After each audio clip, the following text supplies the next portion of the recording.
How's it going, everybody? It's Pilot Fame, and we are back with another FPL video, and today we're looking at our lineup preview for Game Week 12. The final international break of 2021 is over and done with, and we're looking ahead to the Christmas period, starting here in the latter stages of November and into December, where we have a lot of game weeks in a quick amount of time. We're going to see a lot of games in quick succession, and it's going to be quite hectic, so you're going to see a lot more streams as well, which means quicker deadlines creep up on you faster, less price changes in between, and you got to make your decisions very snappy. If you haven't done so already, make sure to hit that like button, subscribe to the channel if you're new, or haven't done so already. It greatly helps out the channel, as well as turn those notification bells on so that you can get the content as soon as it is readily available. Also, drop us a follow over on Twitter so that you can keep up to date with any and all FPL news, from price changes to injury news and anything in between.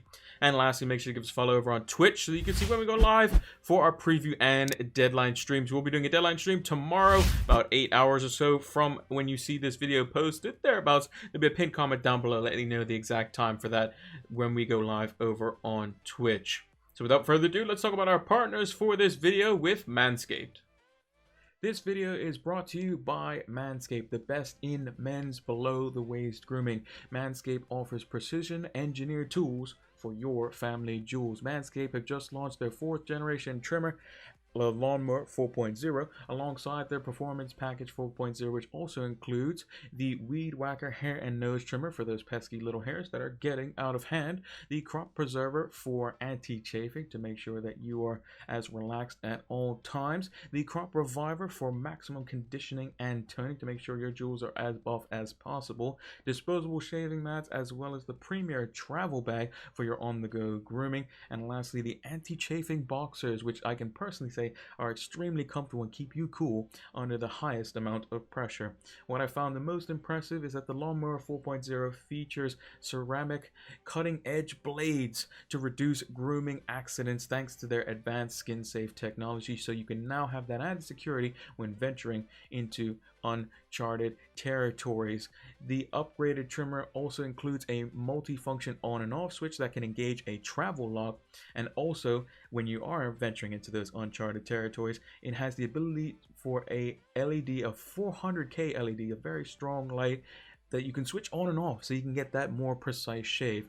So make sure to join over 4 million men who trust in Manscaped with this exclusive offer, 20% off and free worldwide shipping, using the code FLAME20 at manscaped.com. That's 20% off with free shipping at manscaped.com using the code FLAME20. Unlock your confidence and always use the right tools for the job with Manscaped. So this is how the team did in game week 11. Looks quite good. 69 points. Could have had potentially more with some bench points there as well. Would have been a halfway decent bench boost. Would have been around what, with 15-16 points, however much it would have been, but still happy with the 69 points, and we're just barely outside the top 5k now, which is crazy to think about. Let's go over the team here. We made no transfers. We rolled our transfer because we wanted to keep 2 going into the international break. We have Fernandez in goal. We thought he might have a better fixture, but for whatever reason, it just didn't go the way of Brentford, and Norwich got their first victory, and then they had their manager sacked, which was very interesting. Reece James, again, continuing with the attacking returns. Chilwell, the only one on our back line to not be part of that party. Trent with a goal and an assist. Cancelo with 2 assists and a clean sheet. Just absolutely crazy stuff from those two. They are by and far the 2 best defenders. I was going to say fullbacks, but they are the best defenders in FPL at the moment. A bunch of decent scores across the midfield as well. Rafinha getting himself a goal, very fortunate goal. Smith Rowe getting the only goal for Arsenal as well. Aubameyang owners would have been very unlucky in that one. He could have easily had a hat-trick on a different day had he scored the penalty, had he just controlled the ball properly and then put it in the back of the net rather than letting it run to Saka. Then had another big chance that he missed as well. But Smith Rowe, very fortunate to have 2 goals and 2 from him. We benched him, unfortunately, for the goal and assist he got 3 weeks ago. And then the Brentford duo just not really performing the way we'd want them to. They're on their last legs, as it were, here going into this next final fixture versus Newcastle away. If they do something good, then we'll probably hang on to them. If they don't, then they could potentially be up on the chopping block. But maybe there's some other changes that we might have to do before that, as we're looking to potentially bring in some very expensive assets. We have quite a lot of money in the bank, which we'll talk about in the transfer section as well, and the things that I'm thinking about there as well. Jimenez, disappointed that he didn't get a return, but ultimately he's gotten an assist and a goal over the 4 game week, so he has been ticking along okay. Would hopefully think that he could potentially get something this coming game week to get himself back on track. He still hasn't really hit the heights as of yet. He still has moments where he looks to be the old Jimenez, but still there are times where Wolves just look to be a bit disconnected, so hopefully he can get involved in that. Ramsdale, 7 points, like we said, on the bench isn't ideal. Diaz getting a clean sheet. If Cancelo was going to get a clean sheet, then Diaz was going to as well. Just thought Chilwell might give a clean sheet as well versus Burnley. They could have been up 4-0 at halftime, personally. St. Maximin, not really involved too much on that one, and Brownhill we were never really going to play. But overall, very, very happy with the rank, with the game week points, and hopefully we can have this game week push us into that top 5K. It's going to be very difficult now. We're getting up the ladder, so we're going to have to do even more every game week so that we can get a rank rise going into each and every game week, and it's going to be even trickier to maintain that level over a jam-packed Christmas period. But let's take a look at our defense as it lines up for Game Week 12. So as you can see, the squad currently at 103.1 total squad value. 5 million of that is in the bank. We have 2 free transfers with the 3 chips available: free hit, bench boost, and trip captain. We won't be using any of those. And this is kind of how I wanted to play it this week, personally.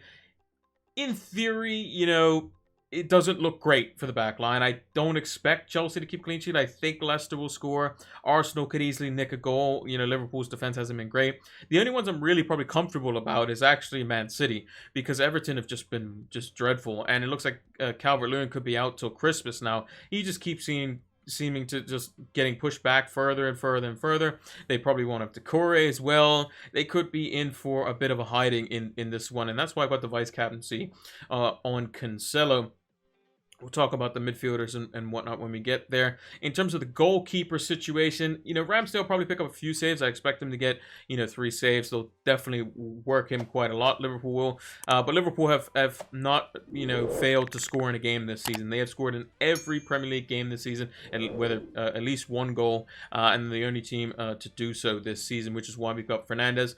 Hopefully, fingers crossed, maybe keeping a clean sheet versus Newcastle, but he might be one to make way, and we just roll the transfer and just see how certain things work out with other teams. But we'll talk more about that in the transfer section. But let's take a look at the midfield and attack. We're going to do it both because it kind of plays into the whole system based on the number of players we have on the bench that could potentially get something this game week. So we've put all the attackers on the pitch at the moment. So basically what we're looking at here, Salah's got the captaincy by default at the moment. That could potentially change depending on who we bring in, and we'll talk about that in the transfer section. And Bomo and Tony, they're on their last legs here in terms of getting consistent starts at least. Newcastle, you would expect to be quite vulnerable in defense. Eddie Howe also testing positive for COVID. Maybe means that they still have Graham Jones in charge, which means that they're still probably going to be weak defensively anyway. Eddie Howe would have at least made them a little bit better attacking wise, but he has been involved in the a couple of training sessions, so maybe he's gotten his point across, and maybe they'd be a little bit more attacking, which is why we've got St. Maximin in there over the likes of Rafinha or Smith Rowe. I think Smith Rowe will have a difficult game. He's going to have to do a lot of work off the ball, and I don't think that bodes well for any FPL points personally. Rafinha versus Spurs, Conte is going to look to shore them up. It is an away fixture. Again, Leeds still just don't look right without Bamford. They'll probably be more solid defensively with Calvin Phillips back in the squad. But I still think that, Spurs should do, or should be quite easily able to handle the likes of Leeds in their current state. And Jimenez home to West Ham. Any team that goes to Molineux typically has a difficult time, and Wolves have been a lot worse defensively, which might mean that they concede an early goal. They have to get back into it in the second half, but Wolves are very good at doing that historically in their latest Premier League campaigns over the past few years.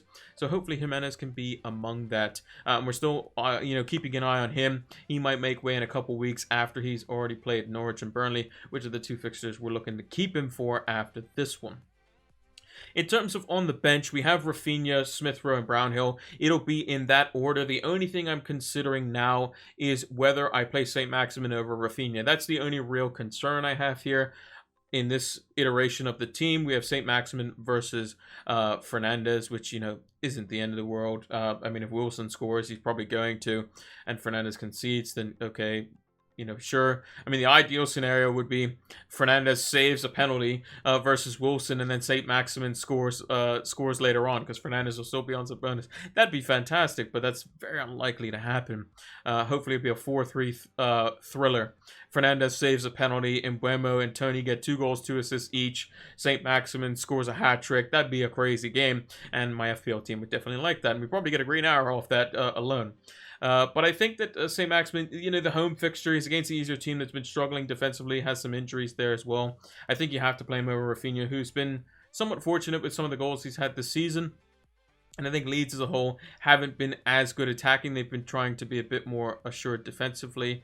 And I don't think dropping James or Chilwell, who are looking to get attacking returns anyway, Cancelo or Trent is necessarily a good idea. Salah's never going to be dropped either. Diaz, I mean, I think this is one of the good fixtures in the next couple where I think he can get a clean sheet at home to a team that doesn't really look very potent attacking-wise with a very defensive manager in Rafa Benitez. So I think this is what we're going to go with. But we have 2 free transfers, so we have to make at least one of them unless we want to burn one of those. So let's take a look at the transfer screen and we can see what we can come up with. So this is the transfer page. As you can see, 5 million in the bank. We can basically buy pretty much any player, and 2 free transfers available. So let me talk through one of the plans that I came up earlier this week. So one of them was going to be pretty straightforward. I was going to downgrade Fernandes, just play Ramsdale for the foreseeable future. We were going to bring in the likes of Foster, and then we were going to use that extra bit of money to get the exact funds for Harry Kane, and then potentially captain him in this game week. That would be, the ideal scenario, or something fairly simple to do. And then further on after that, we would roll a transfer in game week 13. We would then have Jimenez versus Norwich here, who would then make way for Callum Wilson. And the reason we would bring in Callum Wilson is because he has Norwich and Burnley at home, and Jimenez has the same Burnley at home fixture, but he also does not have the greatest fixture after that with Liverpool at home, Man City. So you would just take the Callum Wilson fixture versus Norwich and see if you can outbest Jimenez in the Burnley fixture there as well. And also another thing to note is that he is, Jimenez is at home, so it's not necessarily the worst fixture in the world, but I think the Wolves will probably still lose in that one. So we would bring in Callum Wilson. We would then roll the second transfer. So this would be this transfer would be made in game week 14, so we'd roll in 13. Then in game week 15, we would use our one of our additional transfers to take out Ramsdale. Now, this doesn't seem like the greatest idea in game week 15, because Ramsdale has Everton, and the goalkeeper we would bring in would be Guaita, who has Manchester United away. But Guaita, over the next long range of fixtures, doesn't have to play nearly as many of the big teams, which is somewhat okay. And then we would do something really interesting. We would then use our 2 free transfers in the following game week after Kane plays Norwich and starts going a bit of a more difficult run with Brighton, Leicester, and Liverpool. We would bring in Cristiano Ronaldo. We would then get rid of Wilson after he's played his 2 fixtures, because his fixtures after that are the greatest. Leicester away, Liverpool away, Man City at home, Man United at home isn't great. We would get rid of him. We'd bring in the big man for West Ham, We bring him in Game Week 16, where his fixtures look real good for basically till the end of the season. Realistically, we could just hang on to him. He would come in, and then we'd have to find 0.8 million somewhere along the line. There is a possibility if John Stones keeps his place. We do have exact funds at the moment to do that, so we could still keep double city defense if we wanted to. And he is very lowly owned, so that is an option that we could do. We can always go down to the much favored Tino Livramento, who would have Arsenal away. We could just bench him for that if we wanted to, but has some decent fixtures on and off, has a real good run here. We could also go to the likes of a Tarek Lamptey, as an example. If he's starting at 4.4, you know, his fixtures are kind of a little bit on and off, a little bit rough for the first three that we bring him in for, but, you know, we could play him in the good ones if we really wanted to. We can even go down to as low as someone like a Ben Johnson at 4 million. He went down to 3.9 at one point, but West Ham, again, we can coincide him if he's the first team right back, then he could come straight in here, and then we have 1.3 million to, you know, upgrade elsewhere. And we can then, if we wanted to, after that, and Tony's just like, you know, not doing it, we can, you know, get rid of him and bring in the likes of a Calvert-Lewin if he drops even further, or, you know, a Patrick Bamford. When he's back, he's down to 7.7. His fixtures at the time wouldn't be great, but we could still get him in and play him on the good fixtures if Leeds are looking a little bit better. We can even upgrade the likes of Mboma with a little bit of extra change as well, and go for even the likes of Eberechi Eze, who I really like at Palace. He's going to be with the squad, I believe, this week, and Palace has been looking quite good. And I think he's going to be more of the potential attacking outlet than the likes of Conor Gallagher, so he could come straight in there as well. And there's many different things that we can do with those transfers. It also keeps us flexible as well. But what we could also do this week is if we wanted to just kind of wait and see, we could get rid of Fernandez and just bring in the goalkeeper that will keep us with a good fixture. So Fernandez this week has Newcastle away. So we could just bring in Guaita for him and then play Guaita because Guaita has Burnley away. So we just play him instead of Ramsdale. Still bench Ramsdale. I believe I haven't played Ramsdale since I got him, basically. Except for, maybe, did I play him in game? I don't think I played him in Game Week 10. I think I played him in Game Week 9. Where he ended up with similar number of points. Or maybe I haven't played him at all and I've just been getting rank rises. Who knows? I can't really remember. But we would just play Guaita in this situation because Liverpool away is never a favorable fixture. We would then roll the other transfer, and then we would see what we could go for. Now, this does also mean that we have to wait on Kane. It also means we can't go for a punt, a one-week punt like Ronaldo. Now, what that would look like is we would most likely have to take out the likes of St. Maximin to do so. If we wanted to go for something like that, we couldn't do Fernandez. We'd have to get rid of somebody else. So, St. Maximin for Ronaldo, 12.4 million, 0.6 needs to be gotten rid of. So the only way we could do that is if we got rid of Ramsdale specifically, and it would have to be for a 4.0 goalkeeper, which we don't necessarily want to do. We might want to still keep Ramsdale, so that doesn't leave our options open, as it were. We'd have to get rid of probably Diaz. I don't see any reason to go down below Mbeumo, Smith Rowe at the moment. There's no one really in the striker bracket that I'd be looking at personally. Maybe Rafinha down to a Gallagher could be an option as well. I still don't think that's necessarily the most ideal. I still think Rafinha has stuff to offer in the next 3 fixtures after Spurs. So I still want to keep him for a little while longer. Maybe we can potentially get rid of him going into Game Week 16. But one thing we could do is we could if we do downgrade Diaz, we can go for the likes of Livramento. And then if we wanted to, if we had the extra, we have 0.9 million. We do have the exact money to go to Jota. Now, that would be something that we could do. That would be for a -4. So let me know in the comments if you think that's a little bit interesting. And we would captain Ronaldo. We'd captain Ronaldo versus Watford because Watford are basically the worst defense in the league alongside United. Except United has a slightly better attack. And Ronaldo's pretty good. And we just keep Ronaldo for the 1 week. And then our next week, our transfer would be to, is Kane doing well? If so, we bring in Harry Kane. The following week. That means we would 100% be locked into Kane. We could not get Son unless we took a hit the following week. But if you think the Spurs are good enough, Kane's most likely going to be involved. We'd bring in Kane. We still captain Salah the following week, though, because he has Southampton at home. Harry Kane has Burnley away. But we'd look to potentially captain Kane versus Brentford and Norwich. Definitely Norwich, I would say.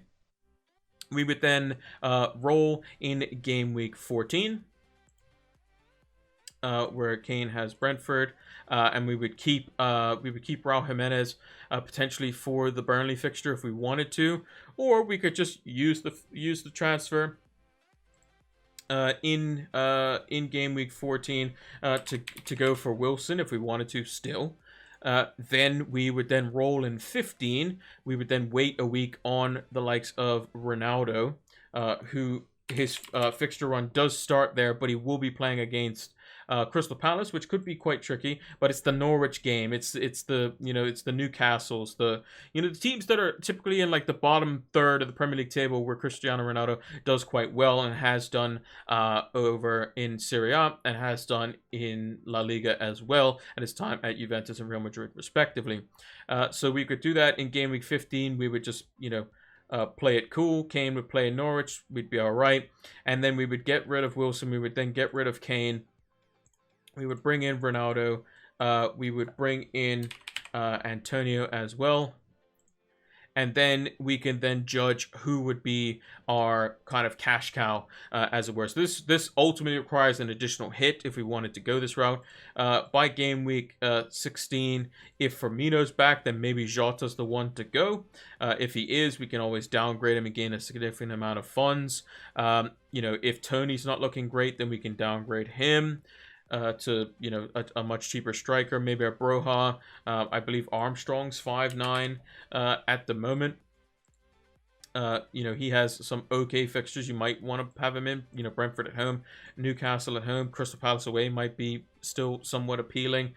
There's just not really many in the forward bracket. Maybe we just drop it down all the way to a 4.4 and just bank the rest of the money looking to upgrade the likes of an Mbomo or a Smith Rowe or somebody like that, because we have the defensive coverage. I mean, you could play any of these defenders on any given fixture at any given time. So there are many ways that we can slice it. I think personally what I'm kind of settled on right now is to give myself some options, because I'm still not convinced on Spurs as of yet. The idea is quite nice, but I think that long term I can still go either Spurs asset. The only thing with going Guaita this week is that I can't get Ronaldo if I wanted to. So I'd have to kind of make a decision on that. And that, as a Man United fan, kind of hurts me a little bit. But is it too much of a risk to bring Ronaldo in for just the 1 week? He is very good at scoring against these teams. Maybe I just go for it and just play Ramsdale and do something very, very interesting, and just go for the hit, bring in Jota, know that he's going to play, and just run with it and go with the hit. I really think Diaz could do quite well, especially during these fixtures. Could we get him back later on? Yeah, maybe, but we can always swap one of our Chelsea defenders later on. So like game week 16, 17 onwards, is Chelsea going to do some damage versus these teams? Potentially. They are the best team in the league, and their fullbacks are doing quite well, but they could be rotated quite heavily, whereas I don't think Diaz will be as much. So there is a way we can definitely work some things out. I'll have to mill over it tonight and kind of see what's what, and you all let me in the comments down below. Let me know. I'm a United fan. Do I go for Ronaldo? Do I just go safe and I just, bring in Guaita? Or do I even go even safer and just get rid of Fernandes, bring in Foster, just play Ramsdale and keep my options like wide open and just wait until game week 15 or so onwards before we get Ronaldo on that hit plan where we would get rid of Diaz, Jimenez, and what would be Kane essentially. The only thing with that plan is that I kind of force myself into Kane almost kind of to do that. That's another thing that's also time, you got to keep in mind rather, is that if you do go for the Kane strategy, or the Son strategy. With the Kane strategy, you have basically a make way to Ronaldo pretty much in one move, assuming you have the funds to do it. Son, you always have to do two, basically, unless you don't have Salah or something like that, or you have way less money in your defense and that sort of thing, and that takes a lot of transfers. So let me know what you think down in the comments below. Should I go safe, or should I try to burst my way into the top 5K and look towards the top 1K going into Game Week 12? So if you haven't heard about Fantasy Football Scout, they have a fantastic members area during the regular season. It's £25 for the membership, and that lasts the entire year. And during the off season, they give a 20% discount. But if you have missed that discount, fear not, you can still get the membership for £25, and it's fantastic. You can see the membership area just behind me. You have a bunch of different stats that you can use, powered by Opta stats, and create your own custom tables. You have the Rate My Team tool, you have the season ticker, player comparison tools, a whole array of things that you can use to help elevate your FPL game. So use the link down in the description below so that you can get access to these exclusive tools to help elevate your FPL game. Sign up now. And that's going to do it for our Game Week 12 lineup preview. If you haven't done so already, make sure to hit that like button, subscribe to the channel if you're new or haven't done so already. It greatly helps out the channel. We greatly appreciate it. And turn those notification bells on so that you can get the content as soon as it is readily available. Drop us a follow over on Twitter so that you can keep up to date with any and all FPL news, from price changes to team news and anything in between. As well as give us a follow over on Twitch so you can join us live for our preview and deadline streams. We'll be doing a deadline stream tomorrow as well, 1 hour before the FPL deadline as per usual. And lastly, make sure to use the links down in the description to get access to the Fantasy Football Scout members area. It's going to help elevate your FPL game. And use the code FLAME20 so that you can get yourself any Manscaped products for 20% off and free worldwide shipping. They are also having a Black Friday sale as well, so make sure to go check that out as well. Links are in the description below. Thank you all for watching, and until the next one, take care.